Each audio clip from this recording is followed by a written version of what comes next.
आइए इस वीडियो में हम लोग बात करते हैं बाबा भोगनाथ देवता जी की, जिनके मंदिर में हर साल हज़ारों नवविवाहित कपल जो है वो विज़िट करते हैं। और साथ में वो लोग भी जो निसंतान कपल है, जिनका अभी तक बच्चे नहीं हो पाए हैं, वो भी इस मनोकामना के साथ कि उनके घर में भी बच्चा हो जल्दी, वो लोग इस मंदिर में प्रवेश करते हैं और यहाँ पर अपनी आस्था से उनकी पूजा पाठ करते हैं और उनका आशीर्वाद की मन्नत मांगते हैं। तो इस वीडियो में हम लोग बात करने जा रहे हैं बाबा भोगनाथ देवता जी की।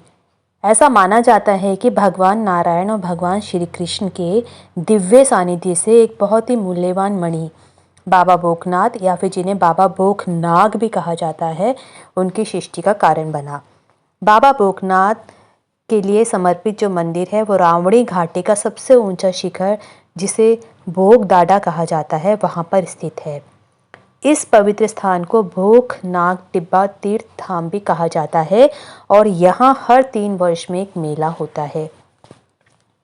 प्राचीन शास्त्रों और मौखिक परंपराओं के अनुसार महाभारत के काल के बाद, कुरुक्षेत्र के युद्ध के समापन होने के बाद, भगवान श्री कृष्ण ने शांति के लिए पहाड़ों की ओर मुख कर लिया। उन्होंने अपने रथ पर सवार होकर भोगनाग टिब्बा के उच्च शिखर पर जाकर के वहाँ पर आराम किया, जहाँ पर अभी भोगनाग मंदिर खड़ा है। इस समय भगवान कृष्ण ने भोगनाग टिब्बा पर्वत पर आराम करने के लिए कुछ क्षण बिताए। यहीं पर बांसुरिया नाग के रूप में बजे धुन के साथ भगवान ने एक सांप को देखा। बाद में ये प्रतीकात हुआ कि ये सांप केवल भोगनाग देवता ही थे। इसके बाद भगवान श्री कृष्ण ने एक बहुत ही दूरस्थ पर्वत देखा जो उनको बहुत प्रभावित कर रहा था। ये पर्वत, जिसे सैम मुखिम का नाम दिया गया है, एक बहुत ही महत्वपूर्ण स्थान बन गया। भगवान ने यहाँ अवतरण किया और यहाँ पर अपना आश्रय बना लिया। उस समय से ही सैम मुखी के जो भी आसपास का क्षेत्र था वो पवित्र हो गया, क्योंकि स्वयं भगवान वहाँ पधारे थे।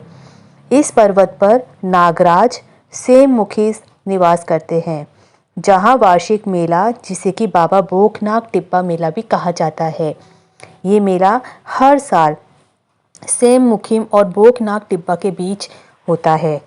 तीसरे वर्ष में ये मेला दोनों पर्वत स्थलों पर होता है।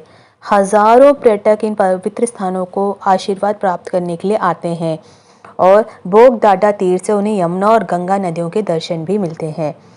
बाबा भोगनाथ की मूर्ति प्राचीन काल में कपनोल गांव से उत्पन्न हुई थी। छेड़ा महाराज को बाबा भोगनाथ का फिजिकल सुरक्षक माना जाता है, यानी कि दैहिक सुरक्षक माना जाता है।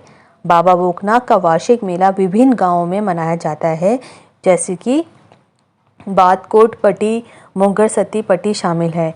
और ये जो मेला होता है नॉर्मली 14 जून से 25 जून तक के बीच में मनाया जाता है।